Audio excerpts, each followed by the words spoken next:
Bonjour. On se plonge aujourd'hui dans un moment qui a fait grincer quelques dents dans le monde du foot. Ah oui, un petit grain de sable dans la machine. C'est ça. Le Real Madrid, le géant, qui cale. Un match nul, 1-1, sur le terrain de Gérone. Un de ces résultats qui, sur le papier, a l'air de rien, mais qui change tout au classement. Et qui change tout, dans les têtes surtout. Parce que la conséquence directe, immédiate, c'est que le grand rival, le FC Barcelone, passe devant. Voilà. D'un coup, le Real n'est plus le leader, et dans cette Liga qui est ultra serrée, perdre la première place comme ça, sur un match qu'on est censé gagner, ça fait mal. C'est exactement là que notre source du jour entre en jeu. Un article au titre assez évocateur, Mbappé, chef de guerre pour relancer le Real. Un titre très fort, très fort. Et ce qui est fascinant, ce n'est pas tant le match en lui-même, mais la réaction quasi instantanée d'un joueur, Kylian Mbappé. On a donc un joueur au sommet de son art qui marque quasiment à chaque match, et pourtant, après un simple nul, il sent le besoin de sortir du bois. Mhm. Et de sonner l'alarme. La vraie question qu'on va se poser, c'est pourquoi ? Qu'est-ce que ça nous dit vraiment sur la machine madrilène en ce moment ? C'est la question centrale. Parce que cet événement, c'est bien plus qu'une histoire de points perdus. C'est le révélateur d'une dynamique de pouvoir, de leadership, en pleine redéfinition. On n'est plus à l'époque des grands capitaines historiques comme Sergio Ramos, par exemple. Non, c'est sûr. Le vestiaire madrilène a perdu ses voix les plus fortes ces dernières années. On va donc voir comment, à travers un simple post sur Instagram, un nouveau type de leadership est peut-être en train de naître. Et surtout, ce que ça implique pour le club. Alors, posons le décor. Le Real Madrid se déplace à Gérone. L'article parle d'un déplacement piégeux. C'est une expression qu'on entend tout le temps, mais concrètement, ça veut dire quoi? C'est le match où tout le monde vous voit déjà gagnant. L'équipe locale n'a rien à perdre, elle joue le match de sa vie. Le piège parfait. Exactement. Et le Real tombe dedans. La perte de la première place, c'est le résultat comptable. Mais l'impact psychologique est sans doute bien plus lourd. Oui. Et la source insiste sur un point qui est, je trouve, crucial. Ce n'est pas un accident. Non, pas du tout. Ce match met en lumière une faiblesse déjà identifiée, le manque de solidité hors de ses bases. D'accord. En clair, le Real Madrid a beau avoir un potentiel offensif impressionnant, l'équipe est friable à l'extérieur.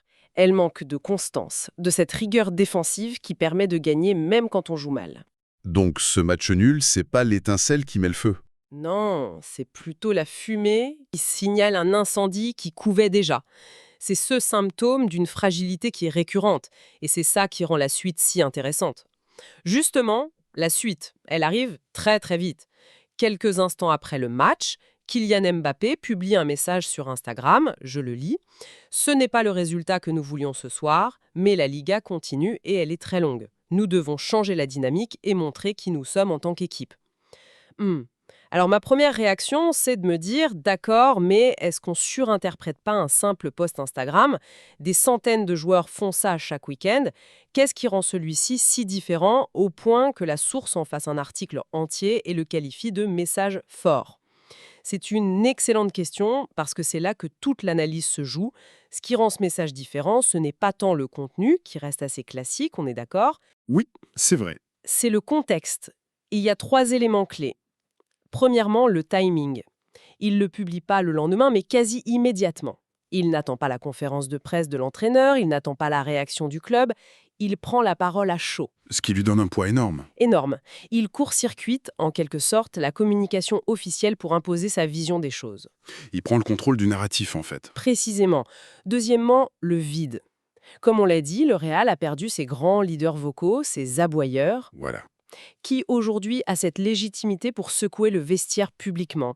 La nature a horreur du vide et Mbappé, avec son statut, ses performances, l'article rappelle qu'il en est déjà à 14 buts en 14 matchs, C'est énorme. il s'engouffre dans cette brèche. Il ne demande la permission à personne. Il prend la place parce qu'elle est libre. Et le troisième point, Le troisième point, c'est le canal de communication. Ce n'est pas une déclaration à un journaliste ou un discours dans l'intimité du vestiaire, c'est Instagram. d'accord, oui. C'est une forme de leadership de la nouvelle génération, beaucoup plus directe, beaucoup plus publique. Ça s'adresse à la fois aux coéquipiers, aux supporters et même aux adversaires. C'est vrai. Il utilise les codes de son époque pour affirmer son autorité. Un leader comme Ramos aurait probablement réglé ça par un discours musclé dans le vestiaire. Mbappé, lui, le fait aux yeux du monde. C'est un geste politique qui dit « le patron maintenant, c'est moi ». C'est beaucoup plus clair vu comme ça. Le message en lui-même est simple, mais l'acte de le publier, c'est une véritable prise de pouvoir. Et ça nous amène au titre de l'article « Chef de guerre ». Oui, c'est un mot extrêmement fort. On ne parle pas de leader technique ou de capitaine.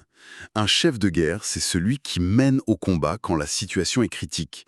Qu'est-ce que ce terme implique sur le rôle qu'il est en train de se construire? Ça implique qu'il ne se voit plus seulement comme un soldat d'élite, mais comme le général.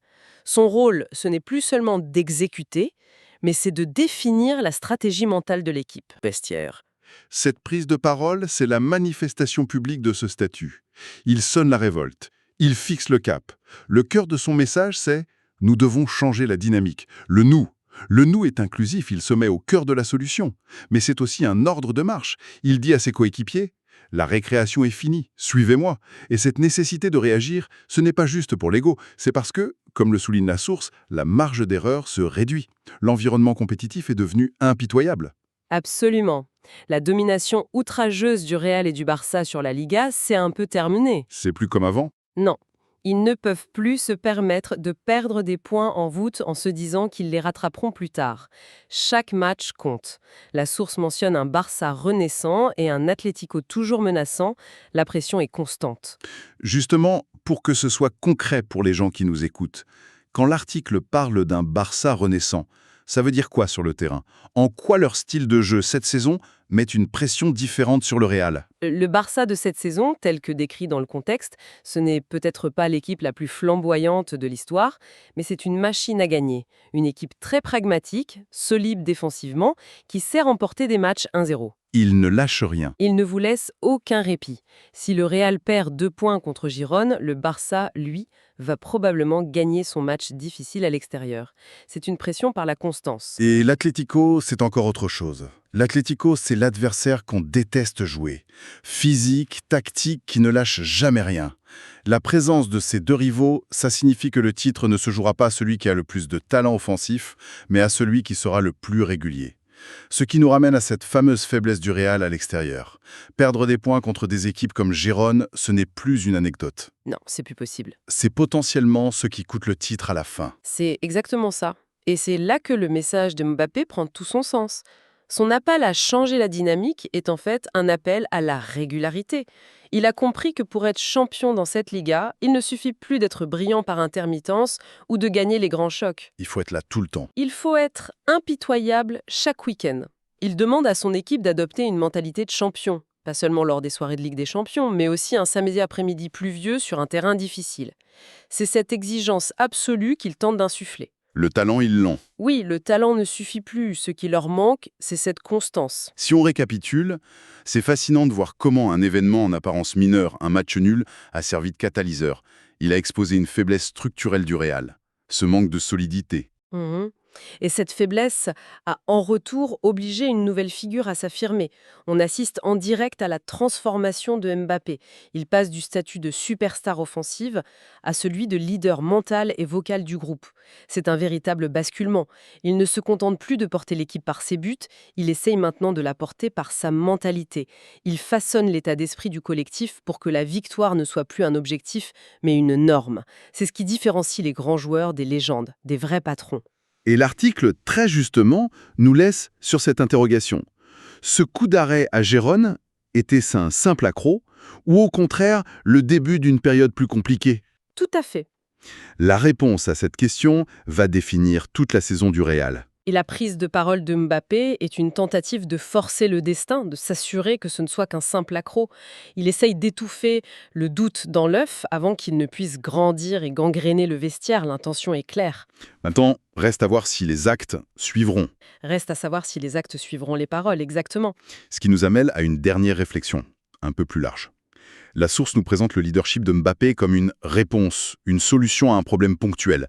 Mais on pourrait aussi se poser la question inverse. Ah oui, bien. Ce type de leadership, très personnel, très exposé sur les réseaux sociaux, peut-il vraiment empêcher de futures contre-performances? Ou n'est-il qu'une réaction, aussi forte soit-elle, à un problème de fond qui finira par ressurgir? C'est la question fondamentale qui dépasse le cadre de ce simple match. Autrement dit, la volonté et la parole d'un seul homme, aussi charismatique soit-il, peuvent-elles réellement et durablement transformer la dynamique de tout un collectif? Ou bien faut-il plus que les mots d'un chef de guerre pour corriger des faiblesses qui semblent structurelles? C'est une excellente question. Ce leadership est-il le remède ou simplement un anesthésiant puissant qui masque la douleur sans guérir la blessure? La suite de la saison du Real Madrid nous apportera sans doute des éléments de réponse.